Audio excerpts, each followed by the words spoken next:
बिस्मिल्लाहिर्रहमानिर्रहीम अस्सलाम वालेकुम। मेरा नाम है फ़ारूक सुल्तान और कोड रेस चैनल पर मैं आपको वेलकम करता हूं। जिस तरह हमने CS401 के मिड टर्म में आपकी हेल्प की थी, इसी तरह हमने CS401 के फ़ाइनल टर्म के लिए भी ये एक बहुत ही ज़्यादा हेल्पफुल वीडियो बनाई है। तो अगर आपको ये वीडियो हेल्पफुल लगती है तो आप हमारे चैनल को सब्सक्राइब करें, वीडियोज़ को लाइक करें और दोस्तों के साथ लाजमी शेयर करें ताकि उनकी भी हेल्प हो सके। देखिए हमारे पास पहला क्वेश्चन है, suppose AL contain 5 decimal then after 2 left shift produce the value as. अब यहाँ पे वो कह रहे हैं कि अगर हमारे पास 5 डेसिमल है, ठीक है, यानी कि AL रजिस्टर जो है वो 5 डेसिमल पे कंटेन है, तो फिर क्या होगा आफ्टर 2 लेफ्ट शिफ्ट, जब हम 2 लेफ्ट शिफ्ट उस पर अप्लाई करेंगे तो क्या प्रोड्यूस होगा। तो एक बात याद रखें कि जब हमारे पास बात होती है लेफ़्ट शिफ्ट की तो हमने मल्टीप्लाई करना होता है, जब हमारे पास बात होती है राइट शिफ्ट की तो हमने डिवाइड करना होता है। ठीक है, हमने 2 को अब मल्टीप्लाई करना है। 2 लेफ़्ट शिफ्ट की बात है तो 2 को हमने 2 टाइम मल्टीप्लाई करना है, और अगर यहाँ पे बात होती है लेफ़्ट शिफ्ट की तो हमने 2 को 2 टाइम डिवाइड करना है। यहाँ पे चूंकि बात हो रही है लेफ्ट शिफ्ट की, सॉरी राइट शिफ्ट की बात होती तब आपने डिवाइड करना है, यहाँ पे बात हो रही है लेफ्ट शिफ्ट की। तो लेफ्ट शिफ्ट की जब बात हो तो हमने इसको 2 से मल्टीप्लाई करना है। ठीक है, जब लेफ़्ट शिफ्ट की बात होगी तो हमने इसे 2 से मल्टीप्लाई करना है, तो यहाँ पे हम 5 को 2 टाइम 2 से मल्टीप्लाई कर देंगे। तो देखिए ज़रा, हमारे पास 5 है ना डेसिमल, तो 5 को हम मल्टीप्लाई करेंगे, इसका कलर चेंज कर दूं, 5 को हम मल्टीप्लाई करेंगे 2 के साथ तो हमारे पास आंसर आएगा 10। ठीक है, फिर हम इसको 2 से मल्टीप्लाई कर देंगे क्योंकि उन्होंने बात की थी 2 लेफ्ट शिफ्ट की, तो हम दोबारा से इसको 2 के साथ मल्टीप्लाई कर देंगे तो हमारे पास आंसर आएगा 20। तो इसका जो करेक्ट आंसर है वो है 20। ठीक है, नेक्स्ट हमारे पास MCQs कौन सा है। नेक्स्ट हमारे पास है in graphic mode are location in video memory corresponds to a on the screen, तो डॉट। ठीक है, इसका जो करेक्ट आंसर है वो डॉट है, हम उसको डॉट से कॉरस्पॉन्ड करते हैं। नेक्स्ट हमारे पास MCQs है, creation of threads can be dynamics. तो जो थ्रेड्स की क्रिएशन है, क्रिएशन ऑफ थ्रेड्स है, वो डायनामिक हो सकती है, मुतहर्रिक हो सकती है। ठीक है, नेक्स्ट हमारे पास है the threads registration code initialize the PCB and adds it to the link list so that the will give it a return scheduler. तो ये शेड्यूलर की डेफिनेशन लिखी हुई है, तो आपने इसे जो है वो याद कर लेना है, ये ऑपरेटिंग सिस्टम में भी आपके काम आएगी। नेक्स्ट हमारे पास है visa and VBE 2.0 is a standard for. तो ये किसका स्टैंडर्ड है। देखिए वीसा का मतलब क्या है और VBE का मतलब क्या है। वीसा का मतलब है वीडियो इलेक्ट्रॉनिक्स स्टैंडर्ड एसोसिएशन, उसके बाद VBE का मतलब है वीडियो बायोस एक्सटेंशंस।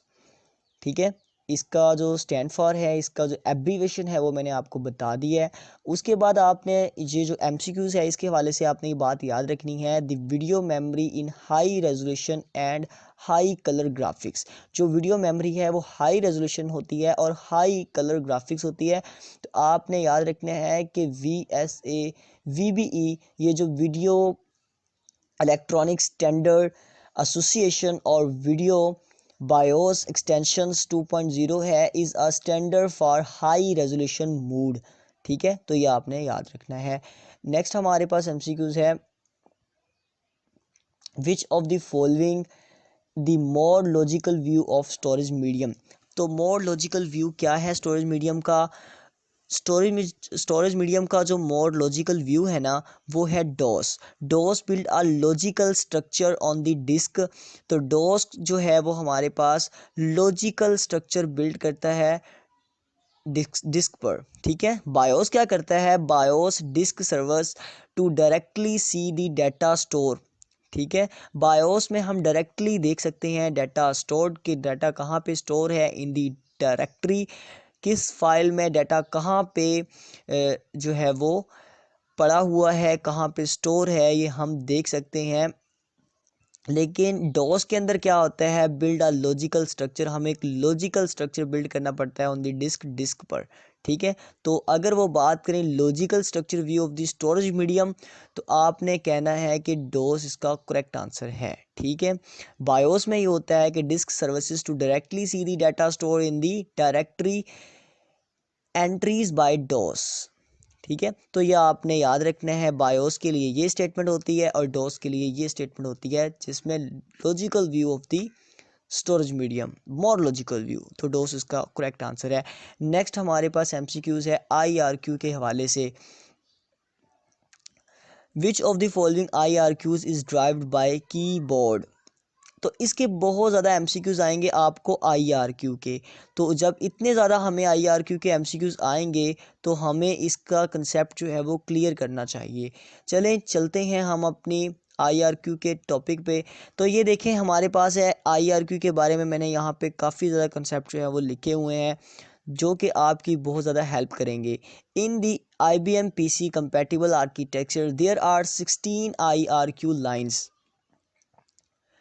कितनी IRQ लाइंस होती हैं, 16 IRQ लाइंस होती हैं, नंबर्ड फ्रॉम 0 to 15, जो कि 0 से स्टार्ट होती है और 15 तक होती है, होती 16 लाइंस है IRQ की। IRQ हम किसे कहते हैं, IRQ हम कहते हैं इंटरप्ट रिक्वेस्ट को। ये देखिए साइड पे मैंने बॉक्स में लिखा हुआ है कि IRQ stand for interrupt request.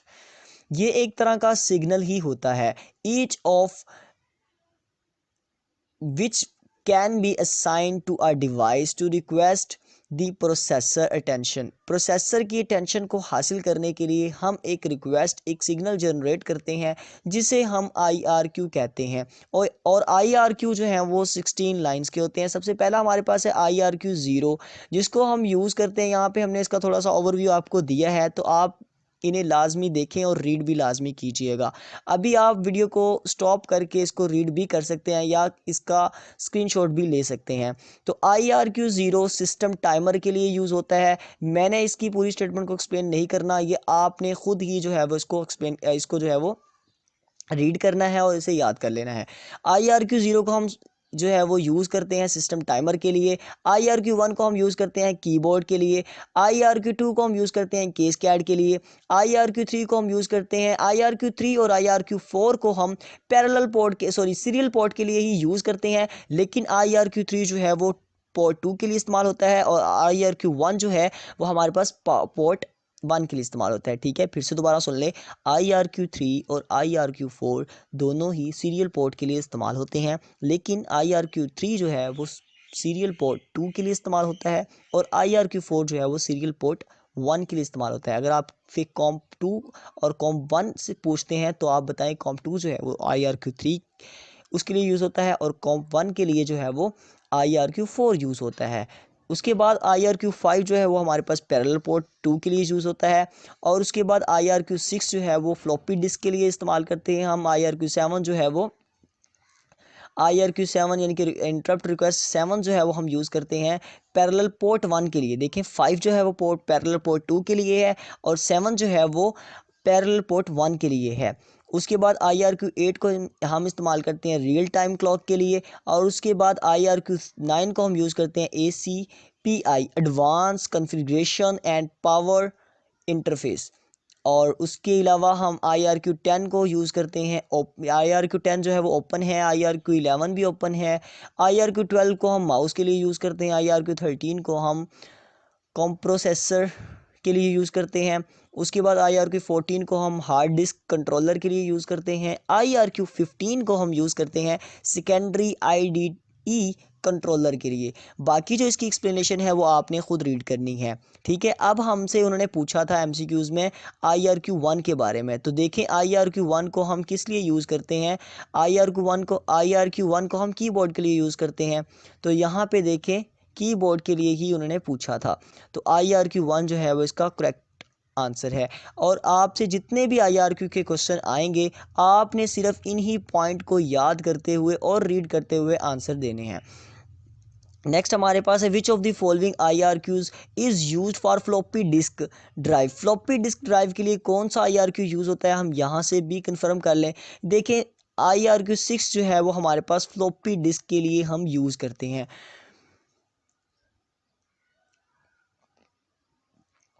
ठीक है, IRQ6 को हम यूज़ करते हैं फ्लॉपी डिस्क के लिए। तो हम यहाँ पे बता देंगे कि IRQ6 को हम यूज़ करते हैं फ्लॉपी डिस्क के लिए। नेक्स्ट हमारे पास MCQs है, which of the following pins of parallel port connector are grounded.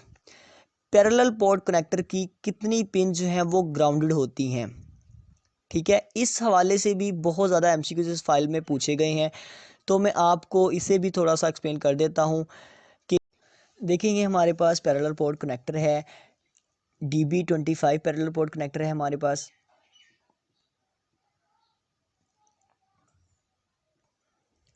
ठीक है, DB25 पैरेलल पोर्ट कनेक्टर है हमारे पास। इसकी 25 पिन्स होती हैं, आप इन पिन्स को गिन भी सकते हैं और ठीक है, इन्हें काउंट कर लें तो आपके पास 25 ही बनती हैं। देखिए मैंने पहले से काउंट की हुई हैं।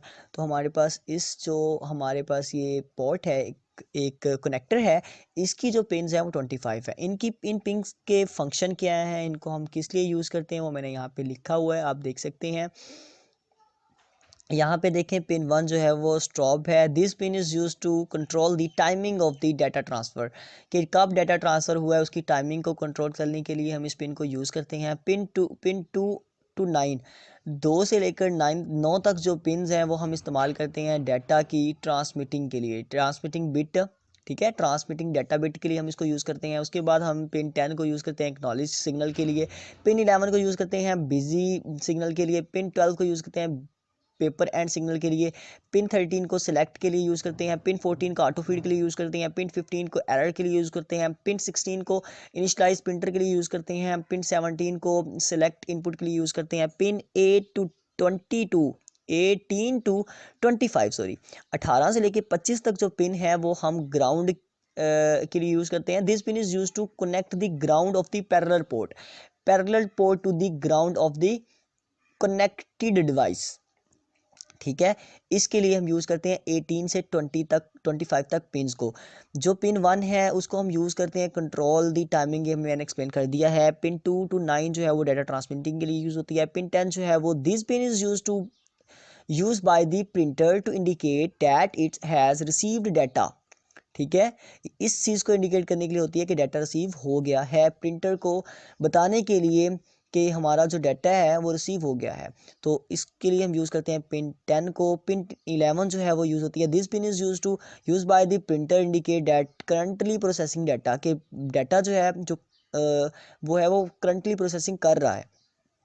उसके बाद पेपर एंड पिन जो है वो यूज़ होती है, पिन 12 है ये। This pin is use by the printer to indicate that the paper has run out.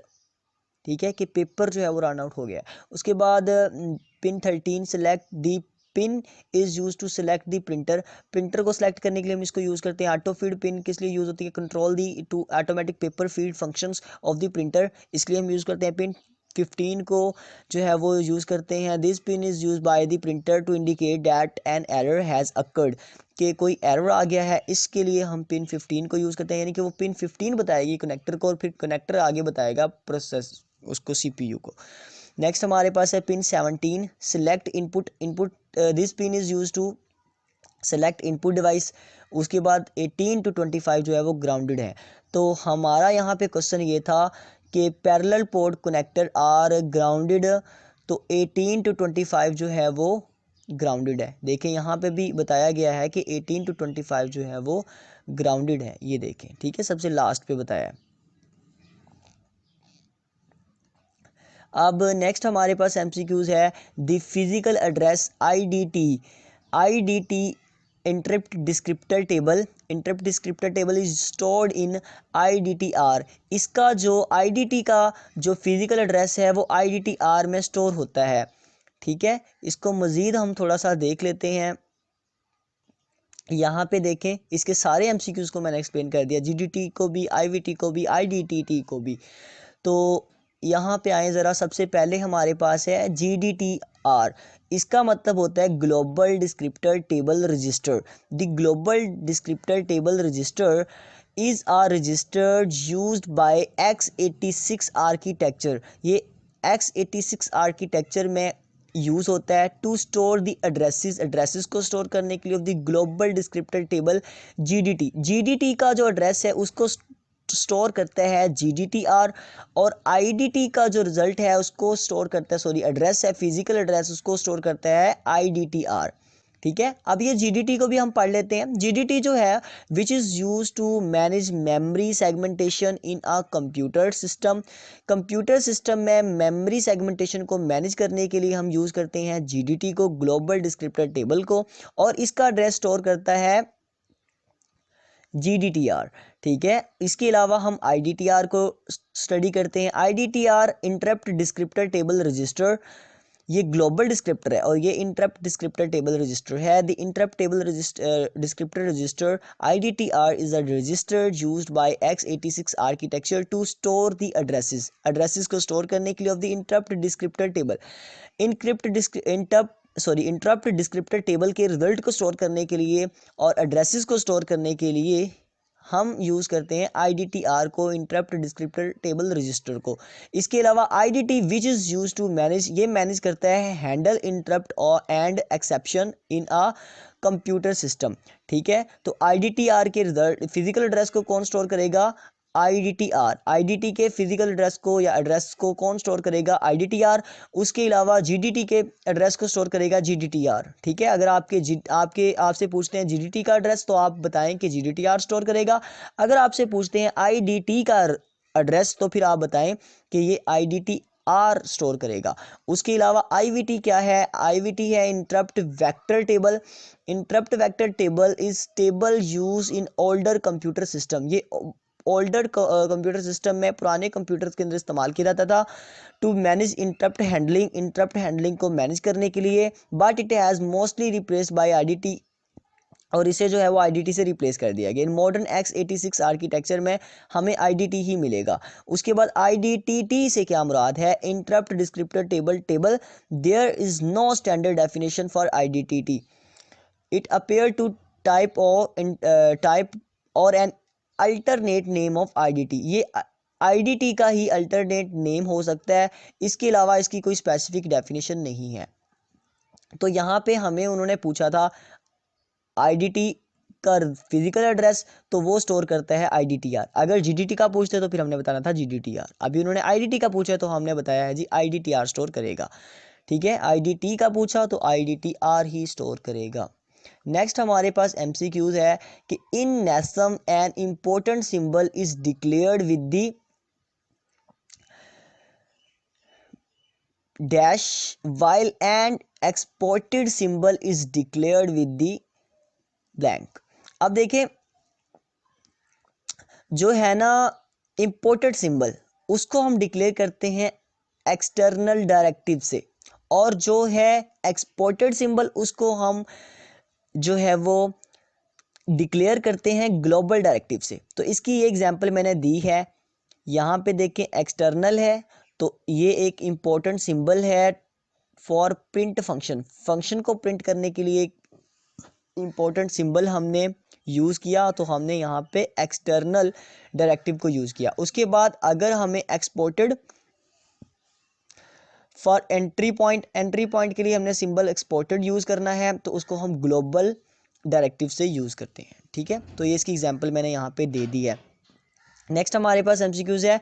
In 68K processor there is a program counter PC that hold the address of currently executing instruction.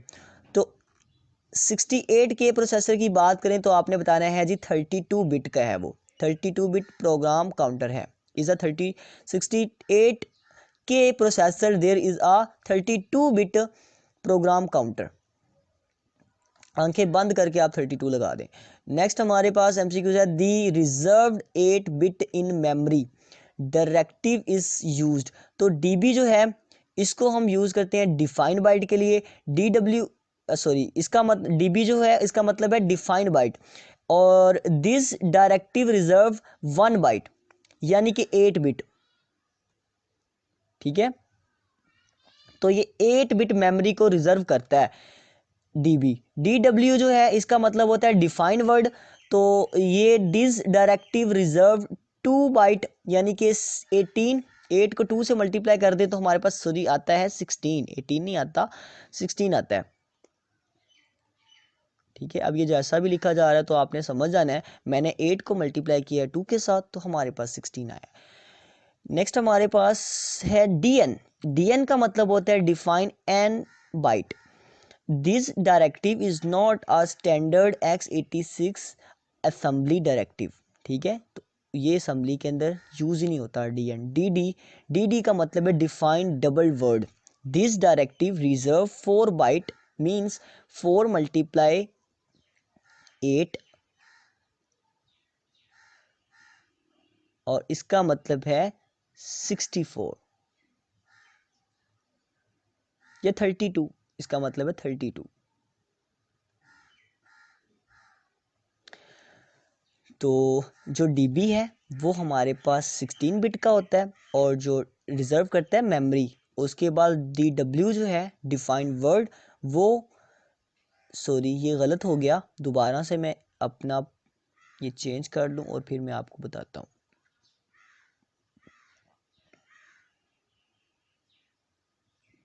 कि मैंने इसको race कर लिया है, अब थोड़ा सा ये क्लियर हो जाएगा और अब आपको कन्फ्यूजन भी नहीं होगी। तो देखें, इजी सी बात है कि हमारे पास डीपी जो है वो 8 बिट रिज़र्व करता है मेमोरी और डी डब्ल्यू जो है वो 16 बिट रिज़र्व करता है मेमोरी, और अगर हम उसको बाइट में बताएं तो 2 बाइट, और डी डी जो है वो 32 बिट्स मेमोरी रिज़र्व करता है और अगर हम उसे बाइट में बताएं तो 4 बाइट्स। नेक्स्ट हमारे पास एमसीक्यूज है। इन इन दी मूव AX5, AX एक रजिस्टर है और 5 जो है इसके अंदर हम मूव कर रहे हैं AX रजिस्टर के अंदर। तो इसके अंदर सोर्स ऑपरेंड क्या है, 5 क्या है, 5 एक सोर्स ऑपरेंड है और AX क्या है, AX डेस्टिनेशन ऑपरेंड है। जाहिर सी बात है AX डेस्टिनेशन ऑपरेंड होगा और 5 जो है वो इसका सोर्स ऑपरेंड होगा। अगर आपसे यहाँ पे AX पूछते, यहाँ जहाँ पे उन्होंने 5 लिखा हुआ है यहाँ पे अगर वो AX लिख देते तो फिर आपने कहना था ये डेस्टिनेशन है। ठीक है, लेकिन उन्होंने आपसे क्या पूछा है, 5 पूछा है, तो 5 आप बता दें ये सोर्स ऑपरेंड है। नेक्स्ट हमारे पास है RETF will pop the segment address in the CS register. ठीक है, तो ये मिड का एमसीक्यूज है, इसे ज़्यादा एक्सप्लेन नहीं करूँगा। RETF जो है वो इसलिए यूज़ होता है कि वो पॉप करेगा segment address in the CS। ठीक है, CS रजिस्टर में से सेगमेंट एड्रेस को पॉप करने के लिए हम RETF इंस्ट्रक्शन को यूज़ करते हैं। उसके बाद है for the execution of instruction dev BL applied division will be stored in AX। ठीक है, ये मैंने मिड में काफ़ी अच्छा एक्सप्लेन किया था इसको। ठीक है, तो आप मिड में जाके मेरी इस वीडियो को देख सकते हैं, यहाँ पे मैं टाइम जो है वो इस पर नहीं लगाऊंगा। When a number is divided by 0, a division by 0 interrupt is generated. Which instruction is used for this? int 0, int 1, interrupt 2। ठीक है, तो यहाँ पे देखें move EAX5, move EBX0, dev EBX। move EAX5 का मतलब है कि हम लोड वैल्यू कर रहे हैं 5 AX रजिस्टर में, EAX रजिस्टर में, एक्सटेंडेड अकमुलेटर रजिस्टर में। उसके बाद मूव EBX का मतलब है हम लोड कर रहे हैं 0 वैल्यू को EBX एक्सटेंडेड बेस रजिस्टर में। उसके बाद डेव डिवाइड कर रहे हैं। ठीक है, EBX बाय EBX, EAX को हम डिवाइड कर रहे हैं EBX से। ठीक है, EX by EBX which will result in division by zero error. तो ये ज़ीरो एरर देगा। ठीक है, हमने देखें इसका अच्छा मतलब क्या है, this processor will automatically generate int zero interrupt. तो यहाँ पे प्रोसेसर क्या करता है, ऑटोमेटिकली जनरेट कर देता है ज़ीरो इंटरप्ट, क्योंकि जब हम किसी चीज़ को डिवाइड करते हैं ज़ीरो के साथ तो वहाँ पे जाहिर सी बात है प्रोसेसर जो है वो इंटरप्ट ज़ीरो जनरेट कर देगा। तो इसका जो करेक्ट आंसर है वो मेरे पॉइंट ऑफ व्यू से ये है। बाकी आपकी मर्ज़ी है कि आप ये लगा दें या ये लगा दें।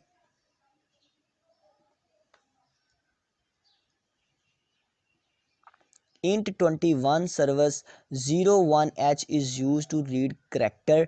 01h जो है वो यूज़ किया जाता है करेक्टर को रीड करने के लिए। From standard input with echo it return the result in. तो ये रिजल्ट किस में रिटर्न करेगा, AL रजिस्टर में। आप इसकी इंस्ट्रक्शन को पहले देखें, दो सर्विस आर लिस्टेड बिलो। आपको ये फन 252 पेज पे मिल जाएगी। int 21 read character from standard input with echo, और AH01H रिटर्न, ये रिटर्न होगा AL में, ठीक है, करेक्टर रीड। तो ये AL में रिटर्न होगा, यहाँ से उन्होंने MCQs बनाया है, तो ये L इसका करेक्ट आंसर है। नेक्स्ट हमारे पास है BIOS sees the disk as raw storage. अब देखिए लॉजिकल स्टोरेज क्या होती है और रॉ स्टोरेज क्या होती है। लॉजिकल स्टोरेज की अगर हम बात करें, the BIOS view disk as logical storage if the data on the disk is organized into files and folders.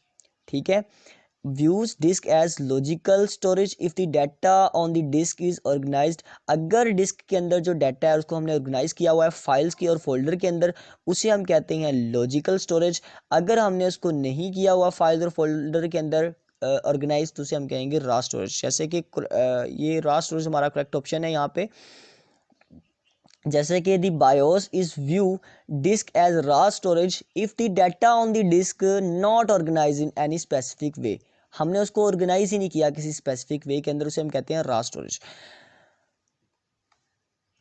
Next हमारे पास देखिए, in 9 pin DB9 which pin number is assign to CD carrier detect. ये 9 pin DB9 को भी हम read करते हैं, जैसे हमने स्टडी करते हैं, जैसे हमने पीछे स्टडी किया था 25 पिन कनेक्टर को। अब हम 9 पिन DB9 को जो है वो स्टडी करते हैं।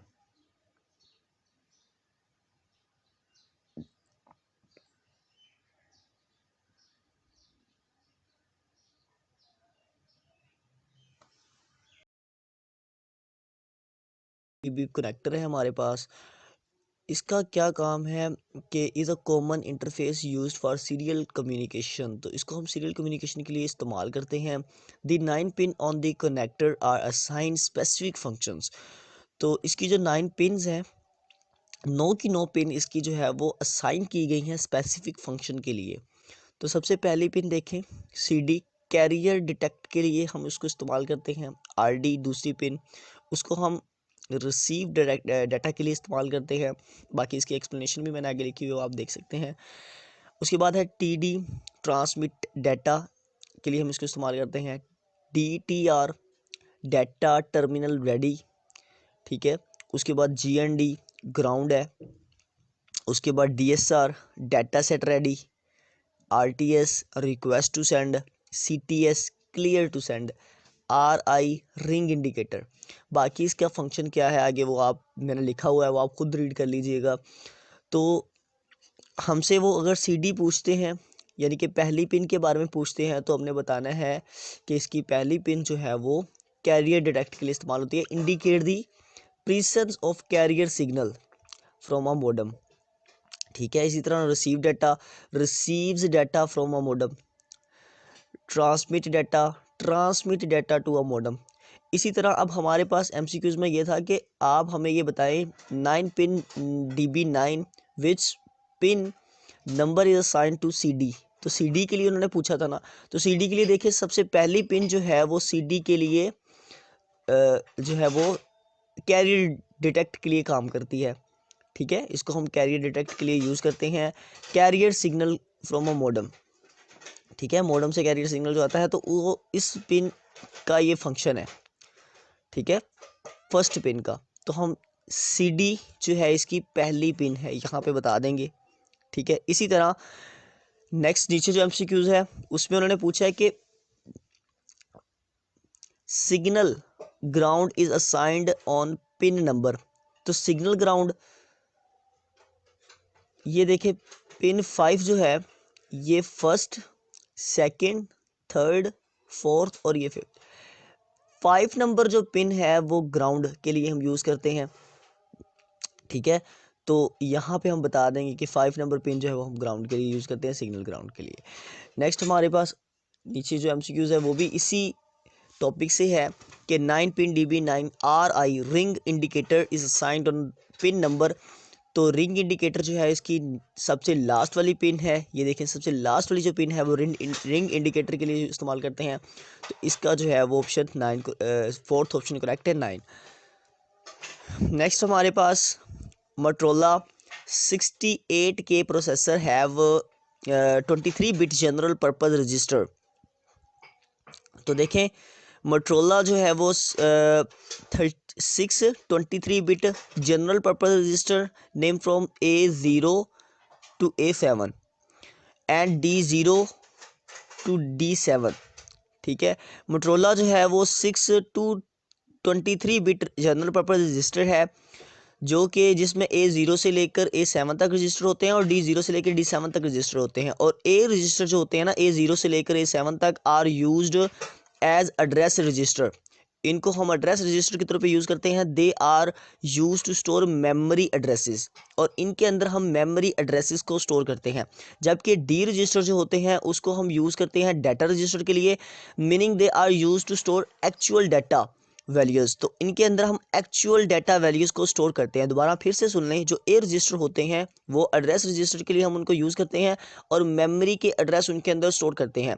जबकि जो डी रजिस्टर होते हैं उनको हम डाटा रजिस्टर के तौर पे यूज़ करते हैं और उनके अंदर हम स्टोर करते हैं एक्चुअल डाटा वैल्यूज़ को, ठीक है। तो यहाँ पर उन्होंने पूछा था 16 का, तो आप बता दें 16 23 बिट जनरल पर्पज़ रजिस्टर है मोटरोला 68K, ठीक है।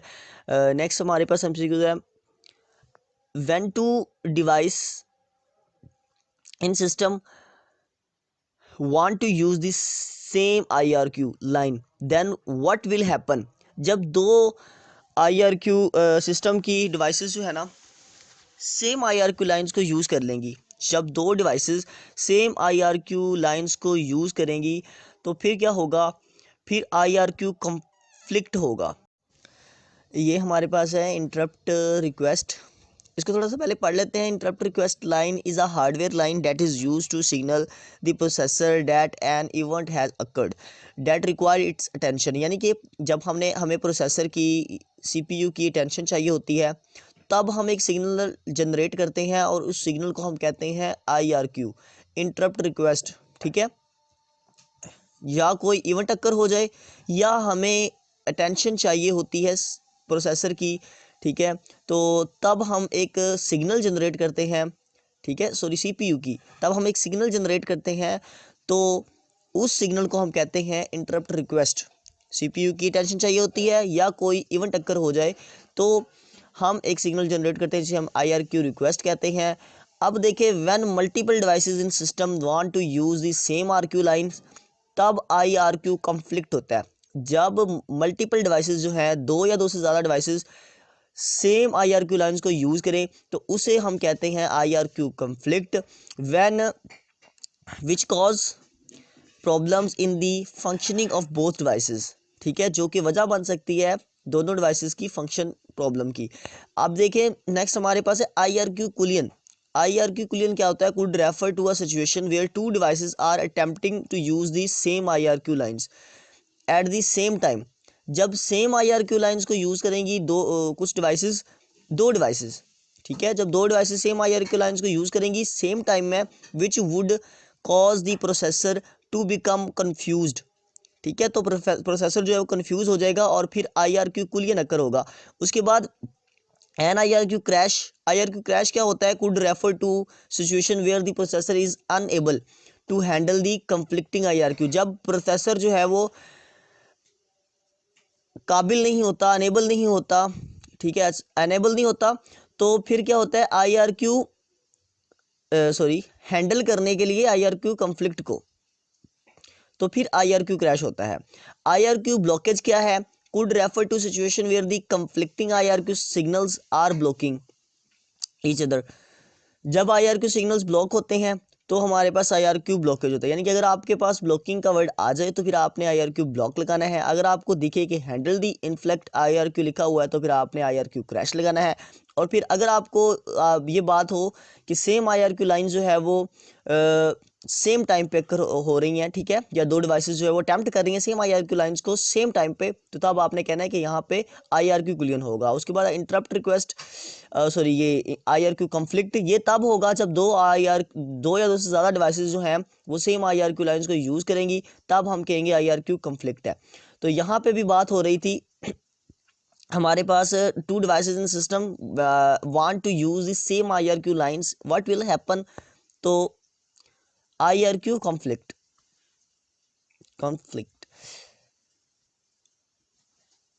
नीचे हमारे पास MCQs है। In the instruction move AX5 the number of operand are, तो इसके अंदर नंबर ऑफ ऑपरेंड कितने हैं। देखें ये हमारे पास source operand, destination operand, memory operand, इनके बारे में हम देखते हैं। तो सोर्स ऑपरेंड जो है, this is the operand that provide the data to be use in the operation, ये हमें डाटा प्रोवाइड करता है जो कि हमने अपने ऑपरेशन में यूज़ करना होता है। For example in the instruction move BX AX, तो इस इंस्ट्रक्शन में AX is the source operand, AX जो है वो सोर्स ऑपरेंड है। डेस्टिनेशन ऑपरेंड क्या होगा, इसी इंस्ट्रक्शन के अंदर जो BX है वो हमारे पास डेस्टिनेशन ऑपरेंड होता है। और destination operand this is the operand that will receive the data the result of the operation, जो कि रिजल्ट को रिसीव करता है, ठीक है। अब देखें हमारे पास, मैं आपको थोड़ा सा और डिटेल से बता देता हूँ। मूव AX सॉरी पहले BX लिखते हैं इसी एग्जांपल को देखते हुए, और फिर AX, और फिर हम इसमें मूव कर देते हैं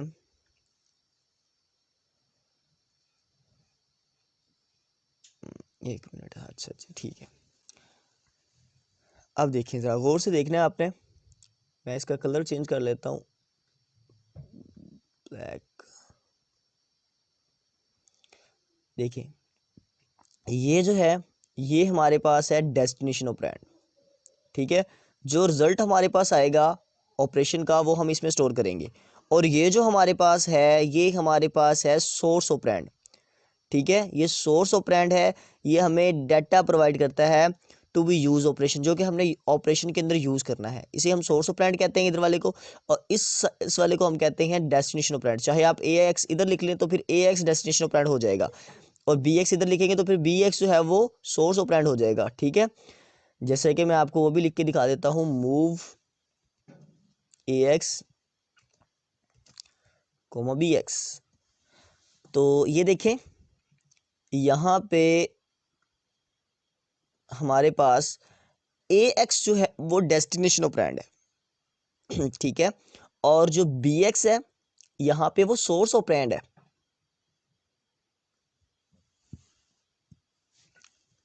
ठीक है। अब तो आपका क्लियर हो गया होगा। अब नीचे देखिए मेमोरी ऑपरेंड क्या होता है। इस इंस्ट्रक्शन को आपने देखना है, मूव BX AX। अब देखिए जब हमने मूव करना है BX, तो BX क्या है, BX यहाँ पे मेमोरी ऑपरेंड है, ठीक है।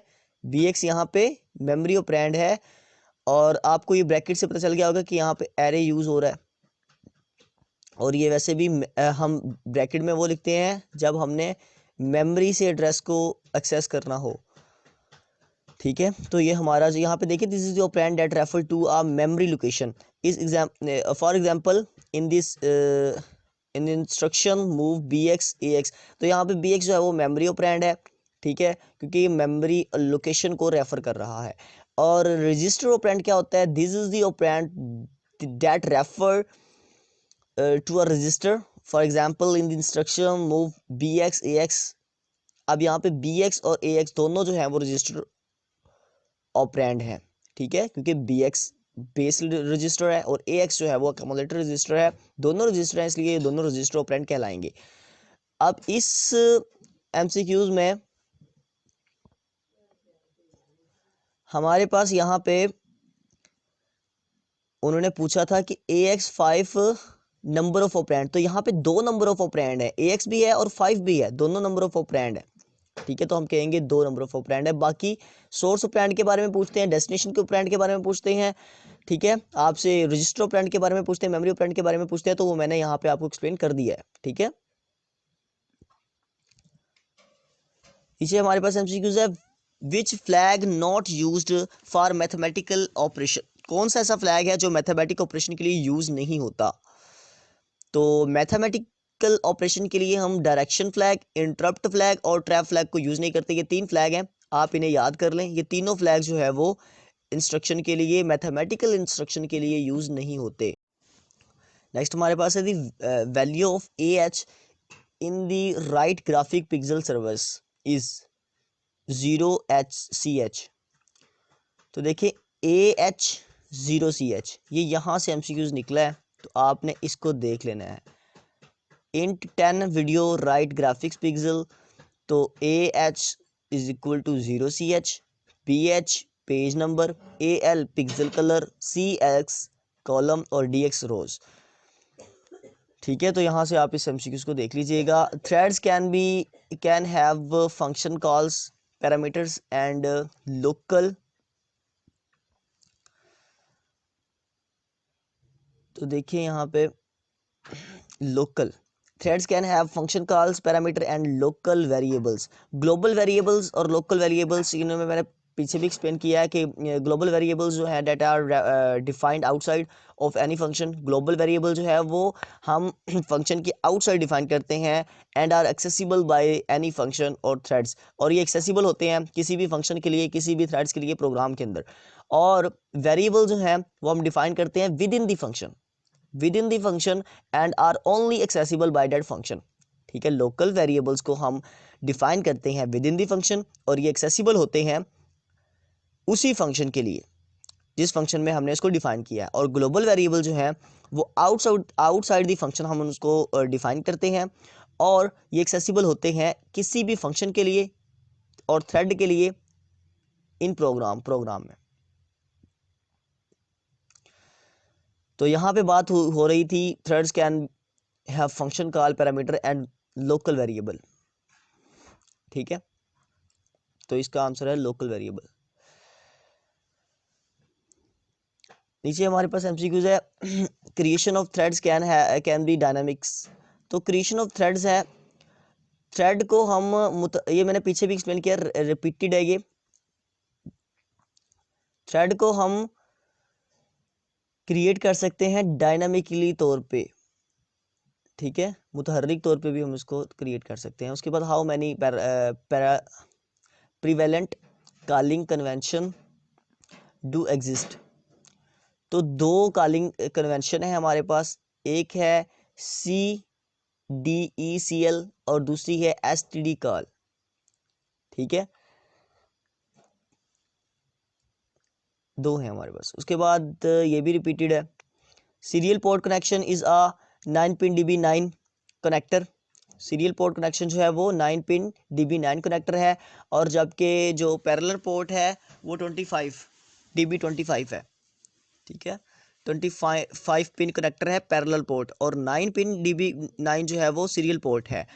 नेक्स्ट हमारे पास एमसीक्यूज है, which of the following gives the more logical view of storage medium. तो ये रिपीटेड है, डॉस जो है वो इसका करेक्ट आंसर है, STOS B instruction when DF is clear, ऐसा इज। तो इस तरह के जो एमसीक्यूज हमारे पास आएंगे कि 4 तरह के एमसीक्यूज होंगे, तो मैंने इनको एक्सप्लेन किया है, तो आप इन्हें देख लीजिएगा। देख लें कि एस्टोस बी इंस्ट्रक्शन। अब देखिए STOS B when DF is clear, जब DF क्लियर है तो फिर आपने क्या करना है, SI इज इंक्रीमेंट बाय 1, तो SI इंक्रीमेंट होगा 1 से। STOS B when DF is clear, तो जब DS क्लियर है, सॉरी यहाँ पे सेट आना था। ठीक है, यहाँ पे सेट आना था, क्लियर नहीं था आना। अभी भी मैं देखता हूँ अगर ये चेंज होता है तो मैं कर देता हूँ इसको, 1 मिनट ज़रा। ये देखें यहाँ पे सेट आना था,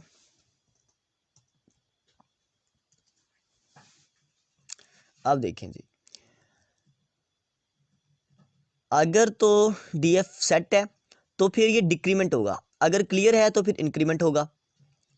ठीक है, अब एस्टोस W की अगर बात करते हैं, एस्टोस W जो है वो अगर क्लियर है तो फिर इंक्रीमेंट होगा 2 से। यहाँ पे एस्टोस B में 1 से होगा लेकिन W में 2 से होगा।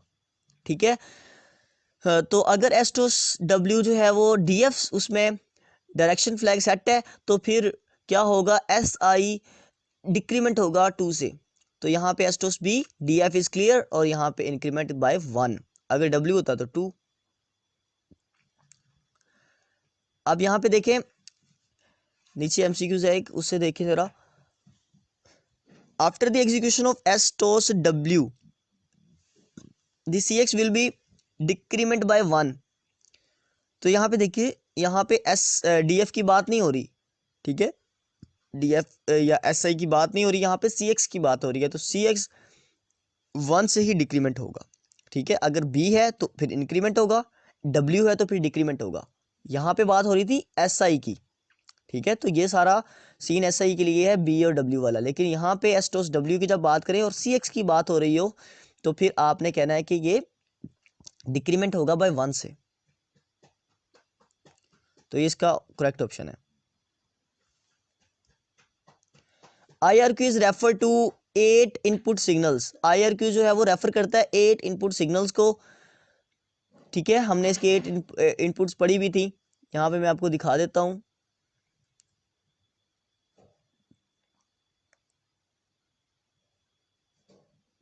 अच्छा, ये 8 इनपुट सिग्नल को रेफर करता है, इसके अंदर 8 जो है वो इनपुट सिग्नल है, is refer to 8 input signals.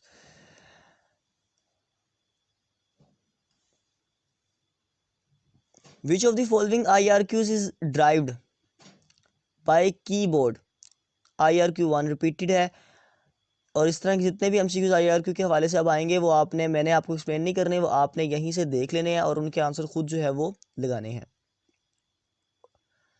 Which of the following IRQ, ये भी IRQ से है, कॉम्प 1, IRQ4, ठीक है। फिर दिखा देता हूँ एक दफ़ा। तो IRQ4 देखें यहाँ पे, ये भी सीरियल पोर्ट के लिए हम यूज़ करते हैं, IRQ3 को भी सीरियल पोर्ट के लिए यूज़ करते हैं। तो कॉम्प 1 जो है ना, ये हमारे पास इसके लिए यूज़ होता है, IRQ4 के लिए। अब नेक्स्ट हमारे पास है, ये भी रिपीटेड है, ठीक है। Assembly language is a low level programming language, ये एक लो लेवल प्रोग्रामिंग लैंग्वेज है। उसके बाद number of bits required access 1 MB to of memory, ठीक है, depend on the processor architecture. तो प्रोसेसर के आर्किटेक्चर पे ये डिपेंड करता है कि कितनी बिट्स जो है वो एक मेमोरी को एक्सेस कर सकती हैं, एक मेमोरी को एक्सेस करने के लिए कितनी बिट्स की ज़रूरत हमें पड़ सकती है। नेक्स्ट हमारे पास है STOS B instruction S I is decrement और increment by 1। STOS B में, ठीक है, एस आई जो है वो डिक्रीमेंट हो या इंक्रीमेंट हो वो 1 से ही होगा, लेकिन एस टोस डब्ल्यू में 2 से होगा। नेक्स्ट हमारे पास है the programmable interrupt controller, which of the following port is referred as a control port?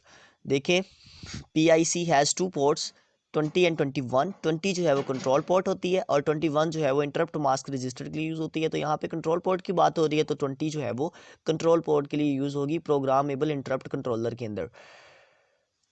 Next हमारे पास है इन 21 server 0H is used read character from standard input with echo, it return the result in register AL। तो देखिए इन 21 read the character from standard input with echo AH01H, ठीक है। तो इसका AL है, यहाँ पे देखिए रिटर्न होगा करेक्टर रीड, रिटर्न होगा AL में। तो यहाँ पे देखें AL इसका करेक्ट आंसर है। ये वैसे भी पहले ऊपर एक्सप्लेन कर दिया, रिपीटेड है। In device attribute word which of the following bit device whether corrected device और ब्लॉक डिवाइस। तो इसका 15 बिट है, या आप 116 पेज पे जाके देख सकते हैं, आपको वहाँ पे इसकी जो डिटेल है वो मिल जाएगी, ठीक है। ये 9 DB में से है, तो उस टॉपिक में से मैंने आपसे कहा कि आप खुद जो है वो इसके लगाएं ताकि आपकी प्रैक्टिस हो। तो ये भी 9 पिन DB में से है। नीचे देखें VESA video electronic standard association organisation 16 colour bit for every pixel in 565 format। यहाँ पे देखें 16 color bit for every pixel are organized 565 format with 5 bit for red color और 6 green और 5 blue, ठीक है। इसलिए 565 इसका जो है वो करेक्ट आंसर है। 5 जो है वो रेड कलर के लिए होती हैं, 5 बिट्स 6 बिट्स जो हैं वो इसकी ग्रीन कलर की होती हैं, और फिर 5 बिट जो है वो इसकी ब्लू कलर के लिए होती हैं। आगे है Motorola 68K प्रोसेसर हैव 16 और 23 बिट जनरल पर्पस रजिस्टर। तो इसका पहले भी ऊपर एक्सप्लेन किया है, रिपीटेड है। प्रोग्रामेबल इंटरप्ट कंट्रोलर है is a device used in computer system to manage the incoming 8 input signals and 1 output signals। ठीक है, जो पीसी है उसकी 8 इनपुट सिग्नल्स होती हैं। ठीक है, 8 से वो इनपुट लेता है और एक उसकी आउटपुट सिग्नल के लिए यूज़ होती है। ठीक है, यही लगा लें कि उसकी 8 पिन जो है वो इनपुट सिग्नल के लिए होंगी और एक जो है वो आउटपुट सिग्नल के लिए होगी।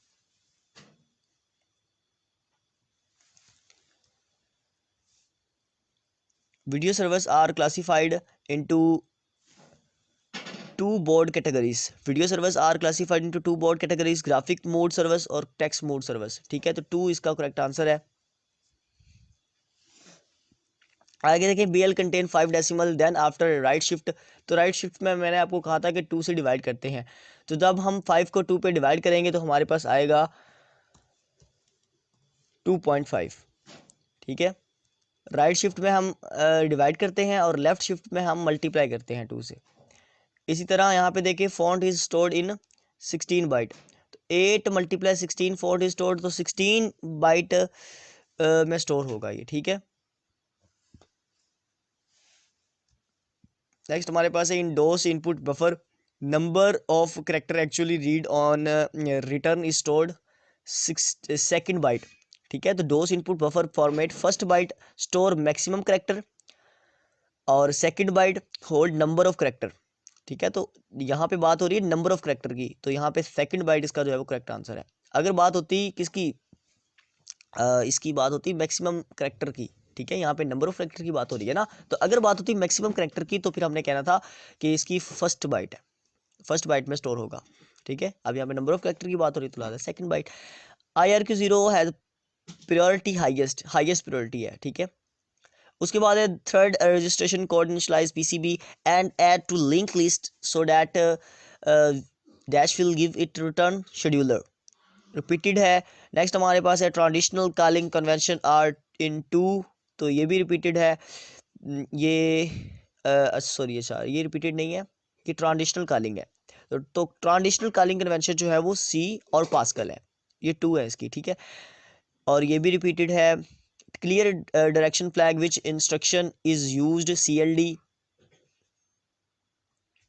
तो CLD इसका जो है वो करेक्ट आंसर है।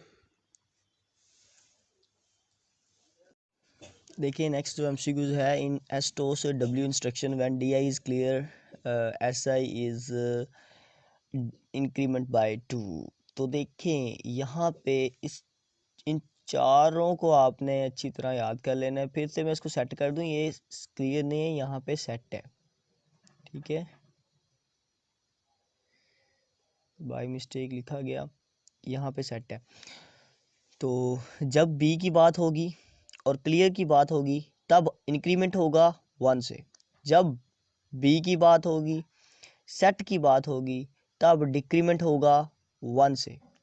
जब डब्ल्यू की बात होगी, क्लियर की बात होगी, तो फिर SI इंक्रीमेंट होगा 2 से। जब डब्ल्यू की बात होगी, एस्टोस डब्ल्यू की वर्ड की बात होगी, तो DF सेट होगा, और सेट की बात डब्ल्यू में सेट की बात होगी तो डिक्रीमेंट होगा SI 2 से। यहाँ पे देखें क्लियर है, तो SI इंक्रीमेंट होगा 2 से। तो ये आपने याद रख लेना है, आपके 4 MCQ इससे क्लियर हो जाएंगे अगर ये चारों के चारों आते हैं, नहीं तो 2 तो पक्के आएंगे ना ये। नेक्स्ट हमारे पास है interrupt that is used in debugging with help of trap flag. ये इंटरप्ट के जितने भी MCQs हैं वो मैंने एक साइड पे लिखे हैं, वो आपको दिखा देता हूँ। आप सिर्फ इन्हें देख लें अच्छे तरीके से, तो आपके इंटरप्ट के सारे MCQs जो है वो क्लियर हो जाएंगे। 1 मिनट ज़रा यहाँ पे हैं जी, ये देखें। सबसे पहली बात, इंट जो है वो उसको हम कहते हैं interrupt. service routine in assembly language. They are used to handle different type of interrupts. इसको हम यूज़ करते हैं मुख्तलिफ तरह के इंटरप्ट्स को हैंडल करने के लिए, जनरेट बाय दी सिस्टम, जो कि सिस्टम की तरफ से जनरेट होते हैं। सबसे पहली बात, इंट ज़ीरो जो है उसको हम यूज़ करते हैं हार्डवेयर इंटरप्ट। उसको हम हार्डवेयर इंटरप्ट कहते हैं, generate by an external device, जो कि एक्सटर्नल डिवाइस से जनरेट होता है। It is use to handle event. इनको हम इवेंट को हैंडल करने के लिए इस्तेमाल करते हैं, सच एज की प्रेस और माउस क्लिक। ठीक है, जैसे कि हम माउस से कोई क्लिक कर देते हैं तो एक इवेंट अक्कर हो जाता है, तो उसको हैंडल करने के लिए हम यूज़ करते हैं इंट ज़ीरो को। ठीक है, अब इंट वन क्या काम करता है, this is also hardware interrupt, ये भी एक हार्डवेयर इंटरप्ट है, and is use to handle event such as timer interrupt और a hardware failure. INT two क्या काम करता है, this interrupt is use to handle communication interrupt such as UART interrupt. और इंट थ्री क्या काम करता है,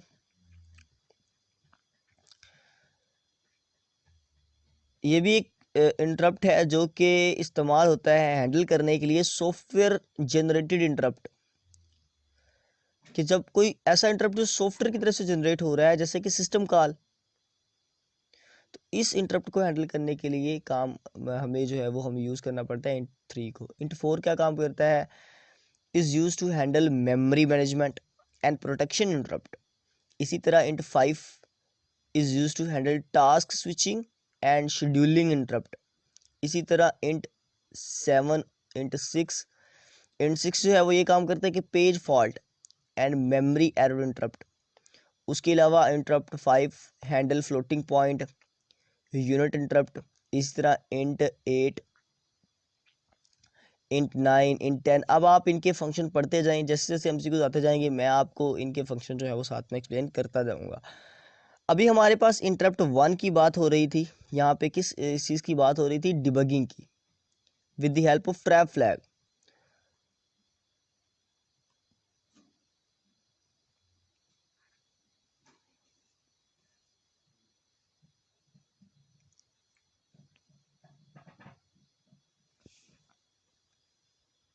है वो इस्तेमाल होता है डिवीजन बाय ज़ीरो के लिए। इंटरप्ट वन, ये देखें, सिग्नल सेटअप इंटरप्ट है। Trap trap single step interrupt है इंटरप्ट वन जो है। तो यहाँ से हमें पता चल जाता है कि इंटरप्ट वन जो है वो ट्रैप फ्लैग की हेल्प करता है, इसके लिए भी यूज़ होता है, और डिबगिंग में भी यूज़ होता है। ठीक है, डिबगिंग में with the help of trap flag. तो इंटरप्ट वन का ये फंक्शन है, ये काम है। ठीक है, तो नेक्स्ट हमारे पास MCQs है, int for arithmetic overflow is int four. Int for arithmetic overflow is int four. तो अरिथमेटिक ओवरफ्लो के लिए यहाँ पे देखें, इंट फोर को हमने देखा तो हमने यहाँ पे देखा था कि मेमोरी मैनेजमेंट के लिए और प्रोटेक्शन इंटरप्ट। अब हम वर्ड में जाते हैं और यहाँ पे देखते हैं जी, इंट फोर जो है वो इस्तेमाल होता है अरिथमेटिक ओवरफ्लो में भी। तो इसका फिर इंट फोर ही करेक्ट आंसर है। आपको मैं ये भी दिखा देता हूँ, इन्हें आप अच्छे से एक दफ़ा खुद भी देख लें।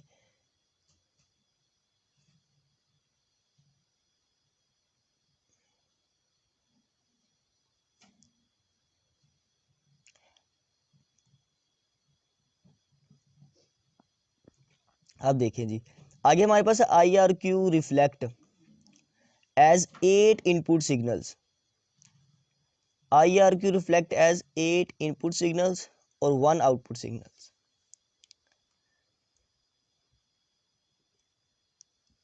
नेक्स्ट हमारे पास है IRQ for keyboard is 1,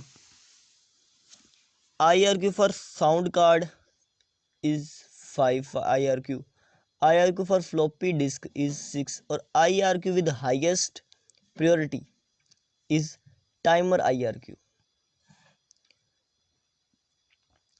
ठीक है, हाईएस्ट प्रायोरिटी जो है वो टाइमर IRQ है, या पेज 114 पे जाके देख सकते हैं। नेक्स्ट हमारे पास पैरेलल पोर्ट, ये रिपीटेड है कि हम ग्राउंड के लिए जो कितनी पोर्ट्स होती हैं, कितनी पिन होती हैं, 18 से 25 तक। The physical address of interrupt, physical address जो है वो आईडीटी का फिजिकल एड्रेस जो है वो स्टोर होता है इसमें आईडीटी आर में, जीडीटी का जीडीटी आर में स्टोर होता है। C X register is a counter register, C X register जो है वो एक काउंटर रजिस्टर है। Out instruction use A L और A X as a source register. तो इसका कोई कंप्लीट उन्होंने एमसीक्यूज नहीं दिया। आगे देखें, in DB9 connected the data set ready pin is at 6। तो डाटा सेट रेडी पिन जो है वो 6 है। हम चलते हैं 9 पिन DB में। तो ये देखें, ये है 1 2 3 4 5 6 डाटा सेट रेडी। तो यहाँ पे इसका यही करेक्ट आंसर है। इससे नेक्स्ट जो एमसीक्यूज है ये भी रिपीटेड है और नेक्स्ट भी रिपीटेड ही है। आप आगे देखें, S P S is associated with by default. तो ये हमारा मिड टर्म का एमसीक्यूज है। मैं आपको इसके बारे में थोड़ा सा बता देता हूँ।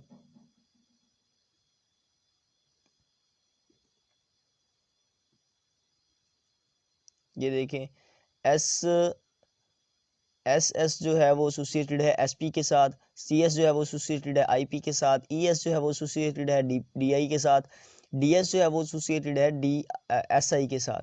तो एस किसके साथ एसोसिएटेड है? एस पी के साथ। तो देखें, ये हमारा करेक्ट आंसर है कि एस एस के साथ एस पी एसोसिएटेड है। इसी तरह bit attribute byte represent the red component for foreground colour.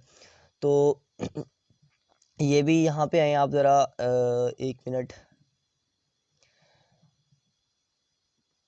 ये देखें, two red component for foreground colour. तो यहाँ से 2 जो है वो इसका करेक्ट आंसर है। ये भी मिड टर्म में से है। आगे देखें, एन 8 × 16 फॉन्ट। तो 16 जो है वो 16 बाइट है, इसमें स्टोर होगी। उसमें से नेक्स्ट हमारे पास एमसीक्यूज है, in DOS input buffer the number of character actually read on return is stored by second byte. तो ये रिपीटेड है मेरे ख्याल से। Which of the following gives more logical view. तो लॉजिकल व्यू जो है वो हमें डोस देता है। नेक्स्ट हमारे पास ये सब रिपीटेड है। Which of the following interrupt is non maskable interrupt. कौन सा ऐसा इंटरप्ट होता है जो नॉन मास्केबल इंटरप्ट होता है? तो यहाँ पे वर्ड में आए, int2 जो है वो नॉन मास्केबल इंटरप्ट होता है हमारे पास। तो टू जो है वो इसका करेक्ट आंसर है। Which of the following IRQs connect is serial port COM2। तो IRQ3 जो है वो सीरियल पोर्ट COM2 के लिए हम इस्तेमाल करते हैं।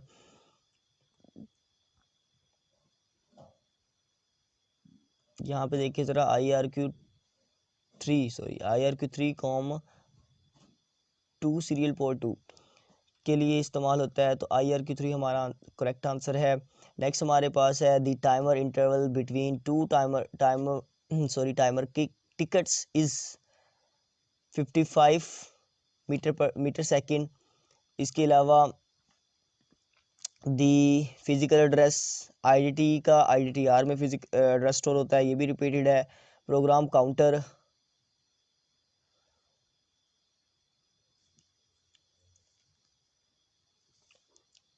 '68 के processor there is a 32-bit program counter that hold the address of currently executing instruction. तो ये होल्ड होता है प्रोग्राम काउंटर पे और इसके अंदर करंटली एग्जीक्यूशन जो हो रही होती है उस इंस्ट्रक्शन का जो कि एग्जीक्यूट कर रही है करंटली तौर पे, उसका एड्रेस स्टोर होता है। Single step interrupt is like division by zero. ठीक है, सिंगल स्टेप इंटरप्ट जो है वो डिवीजन बाय ज़ीरो है। ठीक है, इंट ज़ीरो। तो इसका आंसर जो है वो हमारे पास ये कि लाइक डिवीजन बाय ज़ीरो इसका सिंगल स्टेप इंटरप्ट। यहाँ पे कह रहे हैं कि सिंगल स्टेप इंटरप्ट जो है वो डिवाइड बाय ज़ीरो की तरह है। Which of the following is not true about register. Register के बारे में ये सारी बातें ट्रू नहीं है, तो इसलिए ये सारी बातें ट्रू हैं, हमने ये बताना है कि जो ट्रू नहीं है, तो यहाँ पे वो चीज़ नहीं लिखी हुई, ठीक है। तो इसका ये डी वाला ऑप्शन करेक्ट है। टाइप्स ऑफ जंप आर, 3 तरह की जंप की टाइप्स होती हैं, नियर, शॉर्ट और far. MS DOS use display mode, character mode. उसके अलावा which of the following IRQ is driven by timer device, IRQ 0। तो ये जाके आप वहाँ पे देख सकते हैं, यहाँ पे मैंने बताया हुआ है।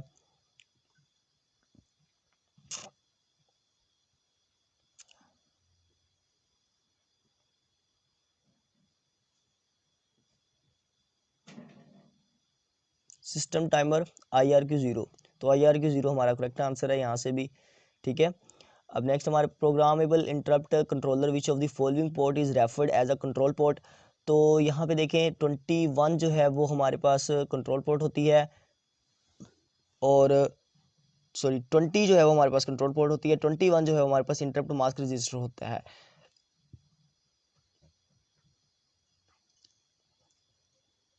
तो ये भी रिपीटेड है। पिन 9 DB9, DSR,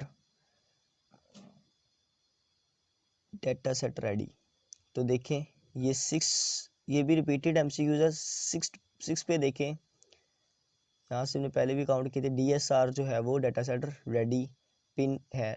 तो यहाँ पे हमारा 6 आंसर जो है वो ऑप्शन C जो है वो करेक्ट आंसर है। इसी तरह ये भी पिन से ही है, 9 पिन कनेक्टर से। 8088 इज अ 16 बिट प्रोसेसर। 8088 एक 16 बिट 16 बिट प्रोसेसर है। इसके अलावा table index TI set,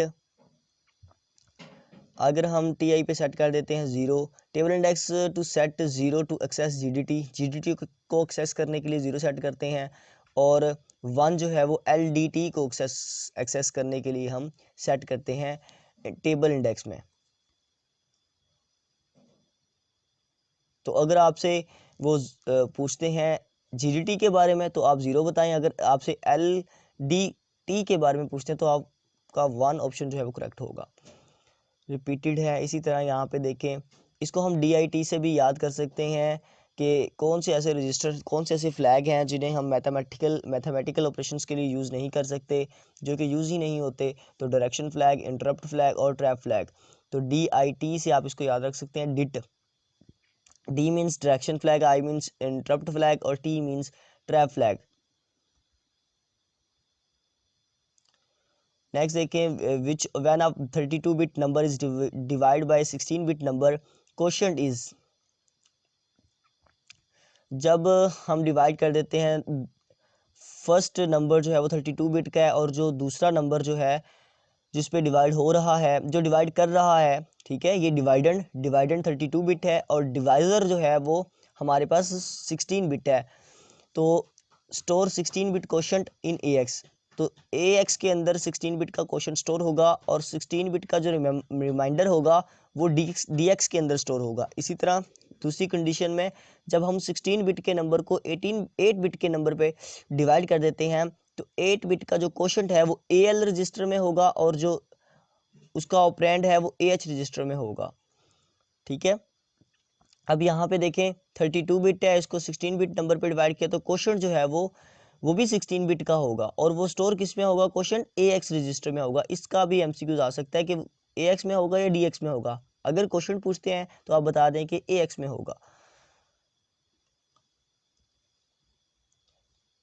in the instruction move AX5 number of operand are 2, repeated है। नीचे वाला MCQ भी रिपीटेड है, ये भी रिपीटेड, सारे रिपीटेड ही हैं, ठीक है। Thread can have function call parameter and local variable.